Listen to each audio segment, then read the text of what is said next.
Okay, thanks, HP. Hey, Mike, you're up again.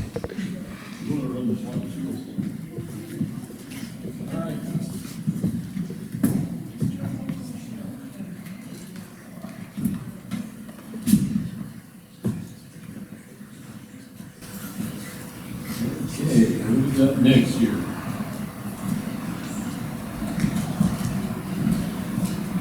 Oh, look at this guy. What's he doing in there? You know who that is? Well, I'll tell you. A little backstory on this thing is that the Bozeman Trail back in the 50s, you could still see it from the air. Where it went in and out of cultivated ground and everything. So fortunately, a couple of guys flew the whole Bozeman Trail and mapped it from the air. And then they went down to the starting of the Bozeman Trail, got a pack mule, and Glenn Swain and Mark Badgett got a pack mule and followed it on foot all the way. And they started picking up artifacts all along the way. Glenn got sidetracked because he kept finding Spanish artifacts. He followed this around. Some of these guys got up here in the late 1500s to the early 1600s looking for gold. And they got clear up through this way. They found evidence of that. Found a Toledo sword in a garden in Dayton, Wyoming. Okay? They even sent the blade back to Smithsonian, and they removed the patina, and they got the conquistador's name and where it was made and everything. So they had proof that they got this far. They went a little further, went through Pryor, went around to the Big Horn Basin, and over there near Orland in about the 1930s, the Seabird ran an animal, a badger or something down into kind of a little cave thing. And he was going to chase him out, and he threw a rock in there instead of going thud, it went clank. So he climbed down in there, and he found skeletons, arrows, breastplates, helmets, and an arquebus rifle. So the Spaniards did get up here. This is the first firearm that actually verified that ended up in Wyoming. So, the sad part of that is that the sheepherder gathered up all this stuff and took it down to his boss's house and piled it on the porch. Somebody came along and said, "What are you going to do with that?" The guy said, "Well, I don't know. Not worth anything to me." So he gave him $10 and hauled it off. We don't know where it went. But that was probably the first firearm in Wyoming. So, all right, here's a Wilmot. Side by side. Now this one was made in Belgium between 1888 and 1900. It is a, I think that was my cousin cat. Do we have another picture of that thing? Do we have the end of it? Yeah. Okay, it was a cartridge gun. It was a 12-gauge shotgun and a 38-55. This is called the drilling. They call these. Some came in 2 barrels and some came in 3 barrels. So I've seen a 3-barrel one with 2 shotgun barrels on top and a rifle barrel underneath. But this was a pretty handy thing to have around the ranch. You could shoot your pheasants or you could shoot your elk or whatever else. By the way, a 38-55 was actually a pretty powerful cartridge for its time. If you took a long, big, long cartridge on there, and it would achieve somewhere around 1,200 feet. So it would reach out there quite a ways. This one was ended up in Sheridan. I'm talking about local guns here now, by the way, in private collection. Can we go to the next one? Okay. Now this one here came up here. The soldier's name was, my brother researched it. He has this rifle. It came up here to Wyoming from probably the east someplace, of course. The guy was a Union soldier. His name was George Washington McKinney. We think he was a freed slave. He found that the Army actually gave him his rifle in lieu of his last week's pay. It's a percussion cap muzzleloader. It ended up in Sheridan, Wyoming. On a close-up there, if you could read it, his name is scratched into the stock over there. So where it went after that, whoever had it, it ended up in a second-hand store. And whatever happened to the guy, I don't know. But there's some ammunition, 58 caliber balls. And you might take a little side trip here to explain why when Herb Howes, the previous gun guy from the Kearney Museum, that Danny Michaels took his job. Herb Howes wrote a book on that indicated all of the firearms that were sold out in this area, when and how many and what kind.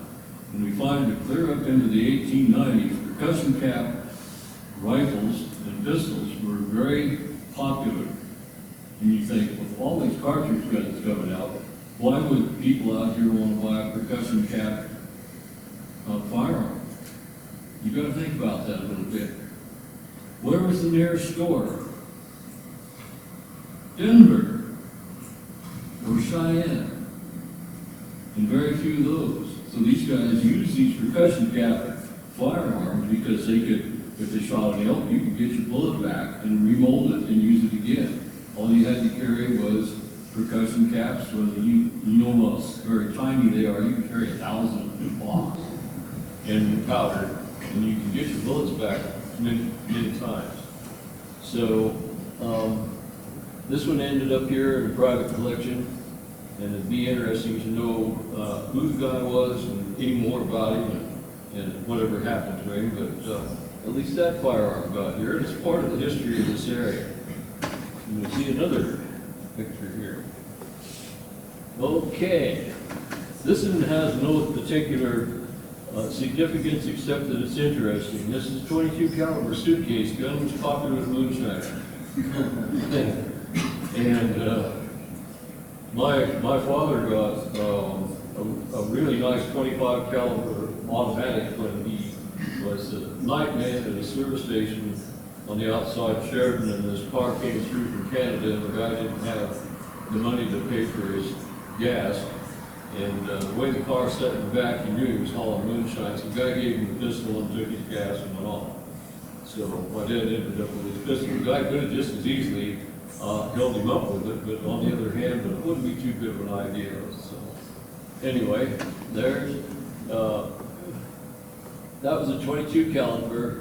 And it loaded through the end of the stock, and you could just take and flip a little button and twist the thing about a half turn, take two halves apart, put it in your suitcase, and there you go. All right. Listen, 32 caliber nickel plate, Barrington Richardson. It is in a display box, and that's where it's going to stay. It's mounted in there, so nobody can shoot it. This is because my grandfather owned a saloon. In fact, he owned two saloons, one in Sheridan, out at the old place at Kuzara, and he owned one in around Montana. And he carried that in his saloon apron. And when people were getting rowdy and looked like they were, going to raise a little cane, he'd pull that out and he'd spin the cylinder so they could see that all the little holes had little round bumps in them. And then he put it back in there. Now the thing was, he must have done that an awful lot, or somebody else did. But spinning the cylinder is not what you want to do with a revolver, because you wear out the little stop that's supposed to stop the cylinder and line up the chamber with the barrel. This one doesn't do that anymore. It kind of unlines itself just a little bit unless you're really careful. So we thought, we'll put that in that case. And there's by the way, a vintage box, ammunition box, and the bullets that the thing fired. But we could tell a lot of interesting stories, but that's my grandfather's saloon pistol. And this pistol here is a 3840 Colt. It was owned by the Houston family. Houston was the little town that was started in anticipation of the arrival of the railroad as it moved from Gillette up to the north. And the old man built a nice stone house and started a town. But the railroad didn't come by. It turned and went up toward home, and they picked the town of Houston up and moved it over to Claremont. So the Houston family lost out on actually having a town, but there's still a stone house there. It's a good move that. And Ed Houston, the great-grandson, traded my dad. My dad had 2 rifles. We had a .25-35 Winchester and a 38-40 Marlin lever action rifle. Ed had 2 pistols. He had a 25-35 Colt and a 38-40 Colt. And one day I was talking to Ed, and he mentioned the fact that he heard that they made rifles that shot the same caliber as pistol. I said, my dad is looking for that. So they just traded. And my dad ended up with a rifle and a pistol that shot the same caliber, and Ed ended up the same way. So we ended up with Ed Houston's gun that actually began history at the town of Houston, Wyoming. Thank you, Mike. Thank you.